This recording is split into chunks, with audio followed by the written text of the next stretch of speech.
সুপ্রিয় দর্শক আসসালামু আলাইকুম। বিএনপি সরকার দায়িত্ব নিয়েছে ১০ দিনের মতো হয়েছে। এই ১০ দিনে সরকার বেশ কিছু সিদ্ধান্ত নিয়েছে এবং এই সিদ্ধান্তগুলোর কোনোটি প্রশংসায় ভাসছে, কোনোটি নিয়ে বিতর্ক উঠছে। যেমন ধরেন, আপনার স্বরাষ্ট্র মন্ত্রণালয়ের ভূমিকা নিয়ে এখন পর্যন্ত দেশের মানুষ মোটামুটি ইতিবাচক হিসাবেই দেখছে এবং অনেকেই এই যে আইনশৃঙ্খলা পরিস্থিতি কিছুটা নিয়ন্ত্রণে রয়েছে এবং আম প্রতিদিন ঢাকা শহরে সেরকম আন্দোলন দেখতে হচ্ছে না, এগুলা নিয়ে মানুষের স্বস্তি রয়েছে। পাশাপাশি গভর্নরকে যেভাবে সরিয়ে দেওয়া হলো, সেটা নিয়ে মানুষ চরম অস্বস্তি প্রকাশ করেছে। এই ১০ দিনে বিএনপি বেশ কিছু সিদ্ধান্ত নিয়েছে, তার মধ্যে কিছু বিতর্কিত। আমি আজকে বিএনপির এমন ৩টি বিতর্কিত সিদ্ধান্ত কিংবা এমন ৩টি সিদ্ধান্ত নিয়ে কথা বলবো, যেগুলো বিএনপি ভুল করেছে, এটা আরও বেটার হতে পারত এবং বিএনপি চাইলে এখনও এই ঘটনাগুলো শুধরাতে পারে এবং শুধরাবে কিনা সব বিষয়ে আমি কথা বলবো। তো চলুন দেখা যাক বিএনপির ৩টা বড় ভুল আসলে কী। আমি বিএনপি সরকারের এই অল্প সময়ে ৩টা বড় ভুল সিদ্ধান্তের মধ্যে ১ নম্বরে রাখবো গভর্নরকে সরিয়ে দেওয়ার বিষয়টি।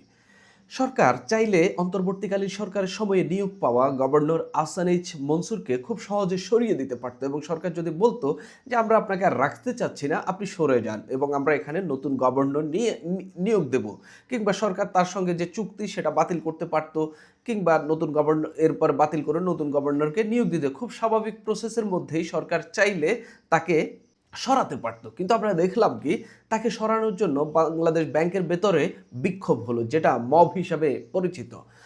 অন্তর্বর্তীকালীন সরকারের সময়ে ১.৫ বছরে আমরা দেখেছিলাম কিভাবে মব করে স্কুল শিক্ষক থেকে শুরু করে সরকারের উচ্চ পর্যায়ের লোককে সরানো হয়েছে, কিভাবে বিশ্ববিদ্যালয়ের প্রভাষক থেকে শুরু করে ভিসি পর্যন্ত সরানো হয়েছে।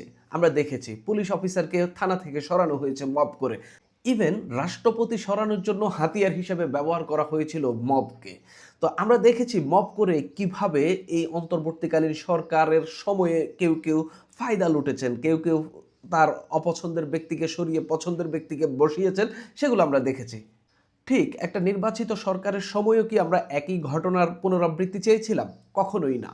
সরকারের যদি ভালো না লাগে, সরকারের কাছে যদি সুনির্দিষ্ট অভিযোগ থাকে যে এই লোকটি আসলে ইনক্যাপেবল, তার আসলে কম্পিটেন্ট না সে সেভাবে, তাহলে সরকার চাইলে খুব সহজে তাকে সরিয়ে দিতে পারে। কারো বাপের সাধ্য নাই জোর করে কোনো পদে বসে থাকা, সরকার যদি না চায়।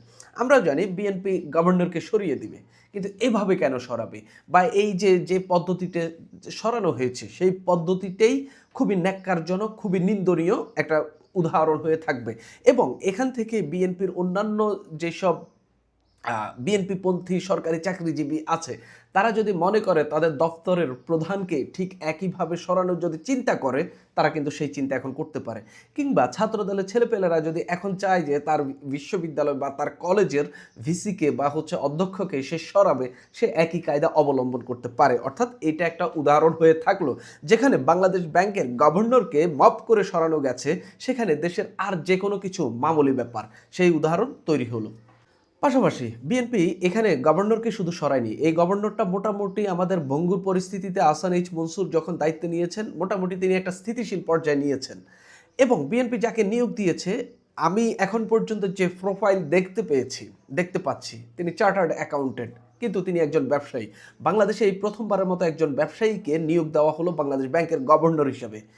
কেমন করেন অবশ্যই দেখার অপেক্ষায় তো থাকছি, তবে খুবই শঙ্কাজনক পরিস্থিতি, উদ্বেগজনক অবস্থায় আমরা এই পরিস্থিতির অপেক্ষা করছি। কেননা একজন ব্যবসায়ী কিভাবে এই দেশকে গিলে খেতে পারে, সেটা আমরা এস আলমকে দেখলে বুঝতে পারি, সেটা আমরা সালমান এফ রহমানকে দেখলে বুঝতে পারি, সেটা বিএনপিপন্থী অনেক ব্যবসায়ীকে দেখলে আমরা বুঝতে পারি। তার উপর নতুন নিয়োগ পাওয়া গভর্নর একজন ঋণ খেলাপি, তার প্রতিষ্ঠান হেরা গার্মেন্টস যেটা, সেটা একজন ঋণ খেলাপির তালিকায় তারা ছিল, যদিও পরবর্তীতে পূর্ণ তফসিল করে তারা সেখান থেকে নাম সরিয়েছে। কিন্তু যেই ব্যক্তি তার প্রতিষ্ঠানকে খেলাপি ঋণের বাইরে আনতে পারেনি, যার প্রতিষ্ঠান ঋণ খেলাপি হয়েছে, ব্যাংক থেকে নেওয়া ঋণ ঠিকমতো দিতে পারেনি, সেই ব্যক্তি দেশের এত বড় অর্থনীতি কিভাবে চালাবে, এটাই আমার কাছে বড় প্রশ্ন হয়ে থাকবে।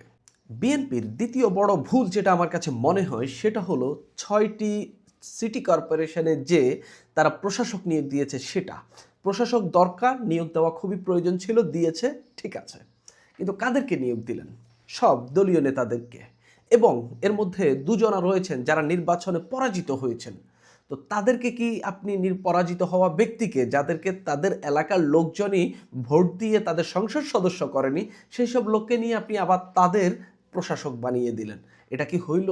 এটা কি জনগণ যে আপনার বিপক্ষে রায় দিয়েছে বা ওই ব্যক্তির বিপক্ষে রায় দিয়েছে, আপনি কি সেই রায়ের বিপক্ষে গিয়ে তাকে প্রশাসক হিসেবে বসিয়ে দিয়েছেন না? আপনার কাছে হয়তো সুযোগ আছে প্রশাসক হিসেবে আপনি তাকে বসাতে পারবেন বা যে কাউকে বসাতে পারবেন, কিন্তু আপনি জনগণ যাকে অপছন্দ করেছে, জনগণ যাকে আরেকজনকে বেশি ভোট দিয়ে বিজয়ী করেছে, আপনি কি করলেন?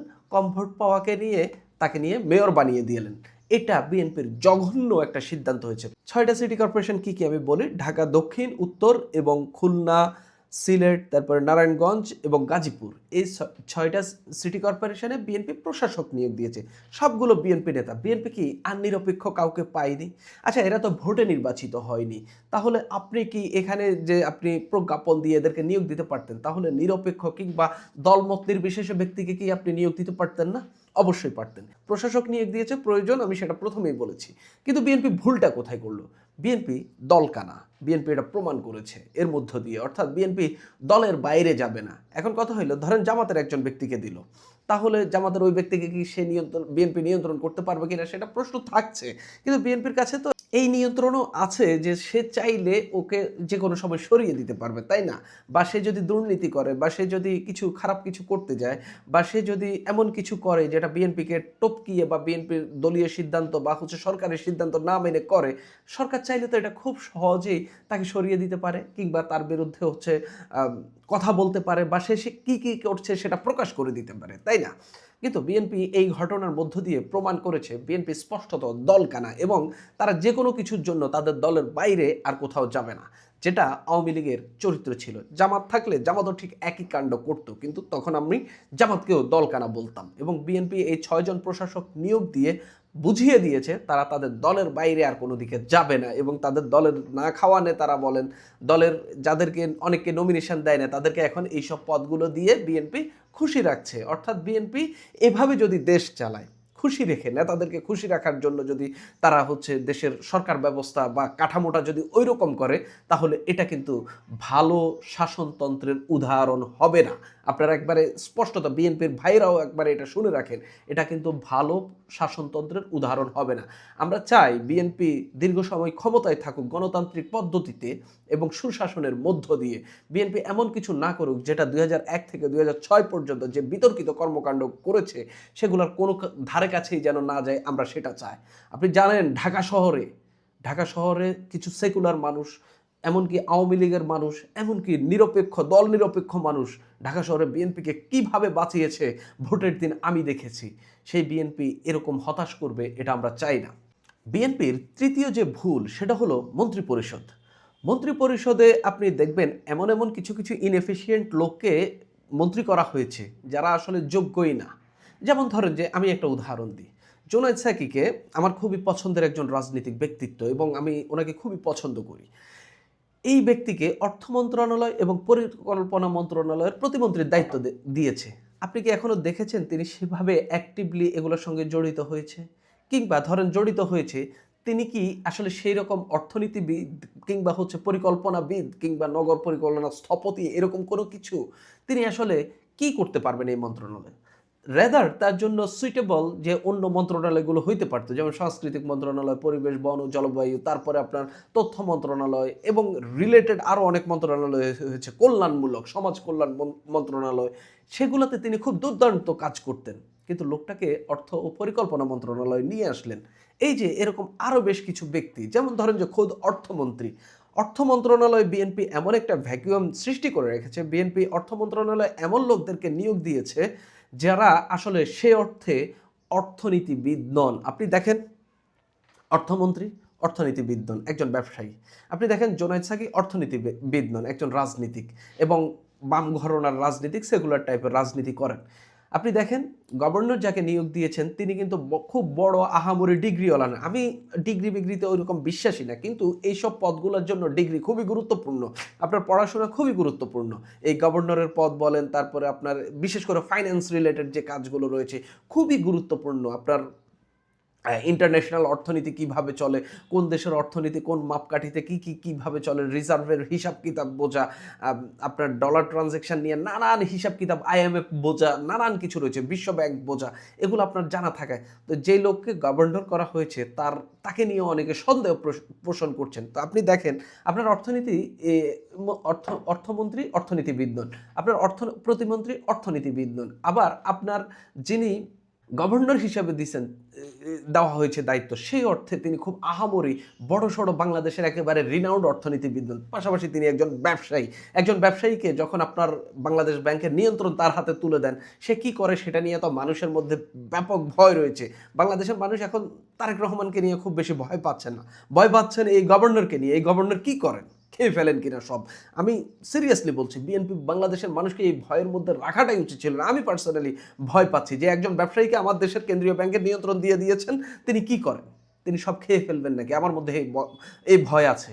বিএনপি আমার মতো একজন ভোটার জনগণের মনের মধ্যে এই ভয়টা ঢোকানো উচিতই হয়নি, এটা বিএনপি চরম ভুল করেছে। তা আপনি দেখেন বিএনপির অর্থ মন্ত্রণালয় রিলেটেড যারা রয়েছেন তার মধ্যে শুধুমাত্র জনাব তারেক রহমানের যিনি উপদেষ্টা আছেন রাশেদ আল মাহমুদ তিতুমির, তাকে ছাড়া খুব বড় ক্যালিবারের লোক আমার আর কাউকে মনে হচ্ছে না। তো এই শুধুমাত্র একজনকে দিয়ে কি পুরো অর্থ মন্ত্রণালয়, এত কিছু অর্থনৈতিক সম্পর্ক বিভাগ, নানান কিছু রয়েছে এখানে, রিজার্ভের বিষয় রয়েছে, ওয়ার্ল্ড ব্যাংক, আইএমএফ, বৈদেশিক ঋণ, চীনের সঙ্গে কিভাবে, নানান কিছু, সব কিছু কি বাংলাদেশের এই যে সেট আপটার কথা বললাম, আমির খসরু মাহমুদ চৌধুরী, জোনায়েদ সাকি, রাশেদ আল মাহমুদ তিতুমির এবং গভর্নর যিনি রয়েছেন মোস্তাকুর রহমান, এই চারজনকে সামলানোর মতো ক্যাপাবল ব্যক্তি? আমরা দেখেছি অন্তর্বর্তীকালীন সরকারের সময় কারা ছিলেন। সালাউদ্দিন আহমেদ বাংলাদেশের অন্যতম সেরা একজন অর্থনীতিবিদ, এবং এই আহসান এইচ মনসুর অন্যতম একজন অর্থনীতিবিদ। বিএনপির হাতে আরও অনেক অপশন ছিল, অনেক নিরপেক্ষ লোক ছিল যাদেরকে বিএনপি এনে এইসব জায়গায় ব্যবহার করতে পারতো, কিন্তু বিএনপি সেটা করেনি। আপনি দেখেন সড়ক যোগাযোগ মন্ত্রণালয়, আমি যদি একেবারে যোগাযোগ মন্ত্রণালয় বলি, বর্তমানে এটা 3 ভাগে বিভক্ত, সড়ক, রেলপথ এবং নৌ। এই 3টা মন্ত্রণালয়ের দায়িত্ব এমন একজনকে দেওয়া হয়েছে যাকে নিয়ে চরম বিতর্ক উঠছে, এবং এখানে 2জন প্রতিমন্ত্রী করা রয়েছে। বিদ্যুৎ ও জ্বালানি যাকে দেওয়া হয়েছে ইকবাল মাহমুদ টুকু, যাকে দেওয়া হয়েছে ইতিমধ্যে তার 2টা বিতর্কিত বক্তব্য সামনে এসেছে। তিনি বলছেন যে ঋণে ডুবে থাকার চেয়ে লোডশেডিং ভালো, এরকম একটা ফটো কার্ড ভেসে বেড়াচ্ছে, যদি আমি এখন এটা সত্যতা নিশ্চিত করে, কিন্তু তার এর আগে ইনকেলাব নিয়ে যে একটা বক্তব্য দিলেন, তার এসব বিতর্কে না ঢুকে তিনি তার মন্ত্রণালয়ে ফোকাস করা খুবই জরুরি।